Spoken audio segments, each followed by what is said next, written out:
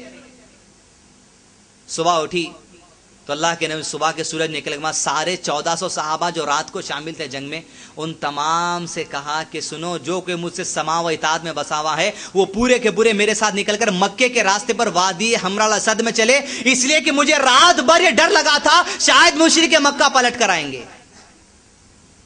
اب یہ آزمائش ان کی سستی کی.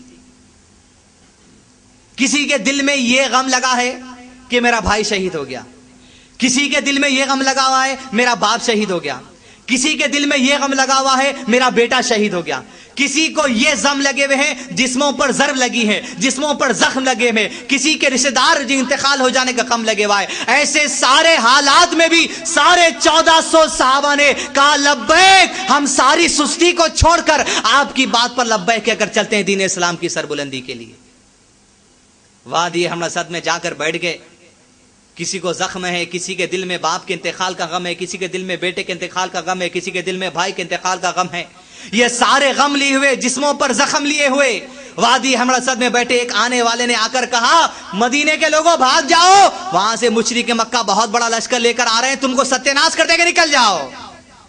یہ ساری سستی ہونے کے باوجود یہ کہا, ایک 4000 صحابہ نے کہا حسبنا اللہ و نعم الوکیل, ارے اللہ ہمارا وکیل ہے, وہی ہمارا کارساز ہے, اسی کی مدد پر ہم یہاں جمع ہوئے ہیں. حسبنا اللہ و نعم الوکیل. یہ نہیں بولے حسب سسرا وکیل سسرا کہ سسرے کی محتاجی پر, سسرے کی وکالت پر زندگی گزار رہے ہیں, بھائی کی وکالت پر, بھائی کی جو سو محتاجی پر زندگی گزار رہے ہیں. یہ محتاجی آج امت مسلمہ کے اندر ایک بہت بڑی کمزوری کا سبب بنتی چلی گئی کہ اللہ کی ذات کو چھوڑ کر کسی اور کے محتاج بن بیٹھ رہے ہیں. توکل اللہ, اس ذات کے اوپر توکل بس. حسبنا اللہ و نعم الوکیل. سستی, محتاجی, 4 کمزوریاں. 5ویں اور 6ٹھی کمزوری جو ہمارے اندر آ گئی, والجبنی والبخلی, بزدلی, ڈرپک اور کنجوسی. کنجوسی سے مراد صرف پیسے کی کنجوسی نہیں, کنجوسی سے مراد آج 3 قسم کے کنجوس لوگ ہیں بازار میں. ایک ایسے ہیں جو پیسہ رکھ کے اپنے اوپر بھی نہیں کھا لیتے, خالی دال چاول میں رہتے بس, یعنی تو دہی چاول میں. کمانے کس بات ہے سمجھ نہیں آتا, لوگوں کو دینا تو دور کی بات ہے, وہ خود دہی کھانا کھا لیتے. پیسہ خرچ کرنے میں کنجوس ہے آج لوگ. مسلمان بھی ہے, مسجد کے ڈبے آگے بڑھتے خالی سکوں کی آواز آئیں گی آپ کو, جمعے کے دن ٹھن ٹھن ٹھن آواز آتے, اس لیے نوٹ ڈال دینے لوگ, نوٹ کی آواز نہیں آتی, سکوں کی آواز آتی خالی. کنجوسی میں آگے دوسری جو کنجوس ہے لوگ, وہ وقت کے کنجوس ہے. وقت رکھتے ہوئے, فرصت رکھتے ہوئے لوگ اپنے وقت کو اللہ کی راہ میں صرف نہیں کرتے. لوگ نماز کے لیے آگے نہیں بڑھتے, کہ جس کے بارے میں اللہ تعالیٰ نے قرآن مجید میں فرمایا سورہ ماؤن کے اندر. 6ٹھی کمزوری کے بعد تذکرہ کریں گے وہ کیا آیت ہے. پیسے کی کنجوسی, وقت کی کنجوسی, اور دوسرا علم کی کنجوسی. ایسے علماء بھی ہیں, ایسے داعیاں بھی ہیں جو چاہتے ہیں کہ اپنے پورے علم کو شاگردوں کو نہیں بتانا, اگر بتا دیے تو شاگرد استاد سے آگے ہو جاتا. ایسی گندی ذہنیت کے سوچ والے بھی کنجوس لوگ ہیں ابھی بازار میں. پورا علم ہر اینگل سے بات کو نہیں بتائیں گے آپ کو. کنجوسی آج ہمارے اندر آ گئی. اور پھر کنجوسی کے ساتھ ساتھ بزدلی, ڈرپک. یہاں یہ نہیں کہا جا رہا کہ تلوار لے کے نکلو, جو دکھ رہا بس پھرا لیتے پھرو, مارنے کرنے کی نہیں. بزدلی, آپ کے اندر جو بزدلی ہے, زندگی میں آگے بڑھنے میں بھی آپ بزدل ہو گئے. خالی ذہن مرچی کے بنڈیاں, بھجیے کے بنڈیاں, ترکاری کے بنڈیاں, گوشت کے دکانوں تک ہی کام کر رہا ہمارا. ہم نہیں چاہتے کہ آگے بڑھ کے کچھ کام کریں, ہم نہیں چاہتے کہ کچھ ہٹ کے کام کریں, ہم نہیں چاہتے کہ کچھ الگ سوچ سے اپنی جو سو مارکیٹنگ کرے. ہم نہیں چاہتے کہ کچھ الگ سوچ سے جو دنیا کے سامنے سو پرچار کرے, دنیا کے سامنے بزنس کرے. آگے بڑھنا ہی نہیں چاہتے.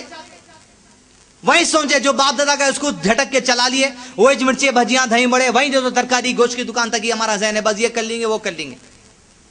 علم حاصل کرنے کے لیے آگے بڑھنا نہیں چاہتے, بچوں کو آگے بڑھانا نہیں چاہتے, بچیوں کو آگے بڑھانا چاہتے. اس لیے بزدلی ہمارے اندر آ گئی, ڈر ہمارے اندر آ گیا. اب کہاں سے ہوتا بھائی, کہاں سے کر سکتے بھائی؟ ارے چلے جائیں گے, فیل ہو جائیں گے. اللہ تعالیٰ قرآن مجید میں فرماتا ہے انسان کو وہی ملتا ہے جس کی وہ کوشش کرتا ہے, اور یہ کہ اس کی کوشش کا اس کو پورا پورا بدلہ دیا جائے گا. آگے بڑھیے, بزدلوں کے مت رہیے آپ. دنیا میں آگے بڑھنا ہے, تجارت کے ذریعے, دکانداری کے ذریعے, کاروبار کے ذریعے بھی اللہ کی رضا حاصل کرنی ہے. علم میں جو آگے بڑھ سکتا آگے بڑھائیے, بزدل ہو کے مت بیٹھیے. اللہ نے کشادہ کر دیا سارا علم ہمارے لیے, اللہ نے کشادہ کر دیے ساری زمین ہمارے لیے. جہاں چاہو تجارت کرو, جہاں چاہو جیسا چاہو اچھا علم حاصل کرتے جاؤ اور اللہ کی رضا حاصل کرتے چلے جاؤ. سستی, کاہلی اور کنجوسی, اس کے بارے میں اللہ تعالیٰ فرماتے ہیں قرآن مجید میں وہ مسلمان جو آخرت پر ایمان نہیں رکھتے. سورہ ماؤن کے اندر اللہ تعالیٰ فرماتے ہیں اعوذ باللہ من الشیطان الرجیم ارأیت الذی یکذب بالدین. کیا تم نے نہیں دیکھا کہ آخرت کے دن پر جس کا ایمان نہیں رہتا وہ لوگ کیسے رہتے؟ وہ ایسے رہتے ہیں, کنجوس ہوتے ہیں جو وقت کو خرچ نہیں کرتے. کیسا؟ فویل للمصلین الذین هم عن صلاتهم ساہون. ارے ایسے نمازیوں کے لیے افسوس ہے جو اپنی نمازوں سے غفلت برتتے ہیں. وقت ہونے کے بعد وقت سے کنجوسی کر کے نماز کو نہیں جاتے. عورتیں نے سو گھروں کے اندر ترکاری کاٹنے میں, فروٹ کاٹنے میں, یہ کٹانے میں جو اپنی کنجوسی کرتے وقت کو نہیں دیتے. گھر میں فری ٹائم رہنے کے باوجود سوتے ہوئے وقت کو گزارتے ہیں. کنجوسی جو کرتے ہیں لوگ, ایسے نمازیوں کے لیے ویل ہے کہا اللہ نے. افسوس ہے, بعض علماء نے کہا ویل جہنم کی ایک ایسی جگہ ہے جہاں سے خود جہنم پناہ مانگتی ہے. فویل للمصلین, جو نمازوں سے غفلت برتتے ہیں, اور الذین هم عن صلاتهم ساہون الذین هم یراؤون ویمنعون الماعون, اور معمولی ضرورت کی چیزیں لوگوں کو جو نہیں دیتے ایسے لوگ بھی قیامت پر ایمان نہیں رکھتے. مطلب جو کنجوس ہیں پیسے کے معاملے میں, لوگوں کو ضرورت کی چیزیں دینے کے معاملے میں, مرچی نمک آٹا چاول دینے کے معاملے میں جو کنجوس ہے, وقتیہ ضرورت پہ جو معمولی پیسے دینے کے معاملے میں جو کنجوس ہے, یہ وہ لوگ ہیں جو آخرت کے دن پر ایمان نہیں رکھتے. یہ 6 کمزوریاں ہمارے اندر آ گئی. اور 7ویں اہم کمزوری قرض, جو مسلمانوں کے اندر آ گئی. آج گویا امت مسلمہ کا اکثریت طبقہ, خاص طور پہ نوجوانوں کا طبقہ, قرض کو اپنی بہت بڑی کمزوری بنا لیا. جیسے مسلمان کے مہینے کا آغاز ہوتا, عام لوگوں کے جیسا آغاز ہوتا, جیسا مہینے کی پہلی تاریخ آتی پورا میٹر ہمارے سامنے پھرتا کہ یہ مہینے میں کیا کیا قرضے بننے. پہلے کریڈٹ کارڈ کا بل بھرنا ہے, اس کے بعد میری گاڑی کا انسٹالمنٹ بھرنا ہے, اس کے بعد داماد کی گاڑی کا انسٹالمنٹ بھرنا ہے جو دہیج میں دیے سو, پھر اس کے بعد وہ چھٹی یہ مہینے کی جو آ گئی تاریخ 10 تاریخ چھٹی کے پیسے دینا ہے, اس کے بعد جو سو وہ صاحب سے ادھار لیے تھے اور اس کو بچی کپڑے لینے کے وہ دینے کا ہے, اس کے بعد شادی کے واسطے جو رہن سینٹر گئے تھے شادی کے پیسے دینے کا ہے. جیسا مہینے کا آغاز ہوتا 6-7 چیزیں مسلمانوں کے ذہن کے سامنے چکر کرتے رہتے کہ بھائی یہ قرضہ دینا, یہ قرضہ دینا, یہ قرضہ دینا. گویا قرض سے محبت ہو گئی اور بڑا فخر سمجھ رہے ہیں آج کے مسلمان. گویا ترکاری بھی ادھار خرید رہے ہیں, ترکاری بھی کریڈٹ کارڈ پہ خریدی جا رہی. ریلائنس فریش میں جا کے, فلاں جگہ جا کے کریڈٹ کارڈ کے ذریعے قرض دے کر, قرض کا جو پیسہ ہے وہ قرض کے پیسے پہ اپن ٹماٹے میتھی کھا رہے ہیں, اپنے پیٹوں میں ڈال رہے ہیں قرض کے پیسے پر. گویا قرض کے محتاج آج مسلمان اپنے آپ کو کر بیٹھ رہے ہیں. قرض کے بغیر کوئی دکھ رہا نہیں. جو پیسے والے لوگ ہیں وہ بھی قرضوں میں کپا ہے, اور جو پیسہ جس کے پاس نہیں ہے انہیں بھی جو سو خوش رہنے کے بجائے پیسوں میں کپا ہے. اللہ تعالیٰ فرماتے قرآن مجید میں سورۃ طٰہٰ سورہ نمبر 20 آیت نمبر 141 میں اعوذ باللہ من الشیطان الرجیم, خبردار تمہاری نظر ان لوگوں کی طرف نہیں جانی چاہیے جو ہم نے دنیا کے کچھ لوگوں کو آرائش دنیا کی رکھی ہے. کیوں؟ وَرِزْقُ رَبِّكَ خَيْرٌ وَأَبْقَىٰ, سنو تیرے رب کا دیا جو کچھ تیرے پاس ہے بہت بہتر اور باقی رہنے والا ہے. تو رکشے والا ہے خیر وابقا, تو آٹو والا ہے خیر وابقا, اور اللہ جو دیتا ہے اس میں 2 چیزیں, ایک ہے خیر, ایک ہے ابقا. آپ قرضے لے کے, کریڈٹ کارڈ لے کے, چھٹیاں لے کے, یہ لے کے, وہ لے کے, یہاں کر کے, وہاں کر کے, بظاہر آپ شادی کو خیر بنا سکتے تھوڑی دیر کے لیے, لیکن آپ کی شادی میں ابقا نہیں ہو سکتا. خیر کہتے ہیں جو چیز خیر ہے, ابقا یعنی باقی رہنے والی, جس میں برکت ہوتی ہے. وہ جو اللہ کا مال دیا ہوا ہوتا ہے اس میں خیر بھی ہے, اس میں برکت بھی ہے. لیکن اللہ کے دیے ہوئے مال سے چھوڑ کر جو حرام طریقوں سے قرضوں کے ذریعہ واہ گیری کے لوگوں میں کرتے ہیں, وہ خیر ہو سکتا ہے چند لمحوں کے لیے, لیکن اس میں ابقا نہیں ہو سکتا. قرض کے بارے میں کیا فرمایا اللہ کے نبی صلی اللہ علیہ وسلم نے؟ سب سے اچھی موت بھی اگر اپنے کو مل گئی شہادت. اور اگر قرض باقی ہے، رسول اللہ صلی اللہ علیہ وسلم نے کہا قرض کو چھوڑ کر ایک شہید کے سارے گناہ معاف کر دی جاتی، لیکن قرض ویسی طرح اٹکا رہتا ہے جب تک کہ کوئی آدمی اس کا قرض ادا نہ کر دے. اللہ کے نبی صلی اللہ علیہ وسلم نے قرض داروں کی نماز جنازہ بھی نہیں پڑھائی. جب کوئی صحابی آ کر کہتے اللہ کے نبی آج سے قرضوں کی ذمہ داری میری ہے، تب رسول اللہ آگے بڑھتے نماز پڑھانے کے، لیکن قرض دار کی نماز تک نہیں پڑھائی. اور اللہ کے نبی صلی اللہ علیہ وسلم کیسا ڈر لگا رہتا تھا قرض دار بنے رہنے سے. اللہ کے نبی صلی اللہ علیہ وسلم کی زندگی کے جب آخری دن آئے 2 دن پہلے، رسول اللہ سر پر ٹائٹ سفید کپڑا بند کر آپ صلی اللہ علیہ وسلم مسجد نبی ممبر پر جا کر بیٹھ گئے اور 3 قسم کے قرضے رسول اللہ صلی اللہ علیہ وسلم نے اتارے. پیسے کا قرضہ نہیں، 3 قسم کے قرضے رسول اللہ صلی اللہ علیہ وسلم نے اپنے اتارے. ممبر پر بیٹھ گئے، پہلے اپنے صحابی سے کہا میرے صحابہ جو میرے سامنے بیٹھے ہو، اگر میں نے اپنی زندگی میں کبھی تمہاری پیٹھ پر کبھی جانے انجانے میں کوڑا مارا ہے، آج محمد صلی اللہ علیہ وسلم کی پیٹھ تمہارے سامنے حاضر، وہ قرضہ اتار لینا. گویا رسول اللہ نے یہ قرضہ اتارا دنیا سے جانے سے پہلے.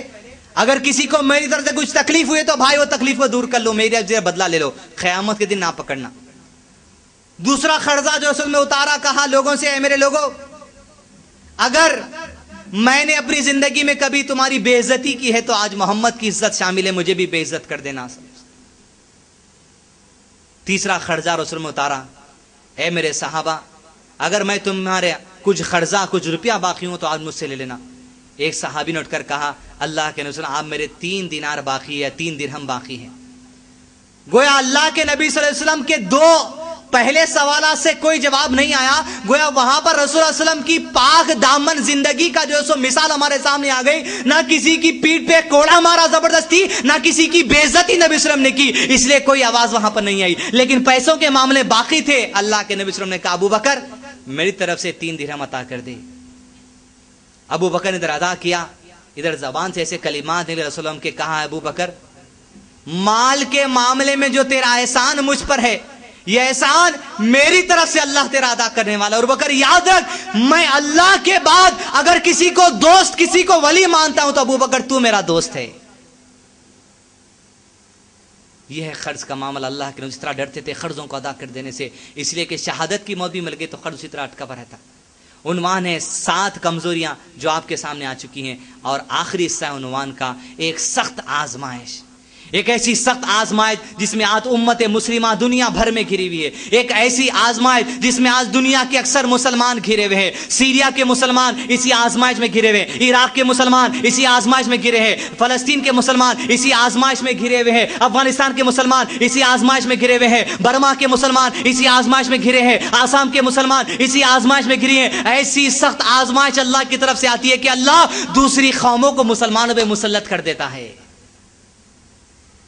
8 سال سے افغانستان میں دوسری قومیں مسلط ہیں، 2 مہینے سے برما میں دوسری قومیں مسلط ہیں، 2 ہفتوں سے آسام میں دوسری قومیں مسلط ہیں، عراق میں 4-6 سال سے دوسری قومیں مسلط ہیں، سیریا کے اندر 1 سال سے دوسری قومیں مسلط کر دی گئی ہیں، نائجیریا کے اندر، صومالیہ کے اندر، سوڈان کے اندر دوسری قومیں مسلمانوں پر مسلط کر دی گئی ہیں.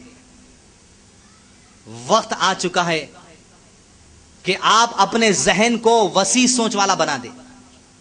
وہ حالات جو دنیا کے اندر ہے وہ حالات ہندوستان میں بھی آ سکتے ہیں. آپ کے اوپر آپ کے گناہوں کی وجہ سے، آپ کے برائیوں کی وجہ سے دوسری قومیں مسلط ہو سکتی ہیں.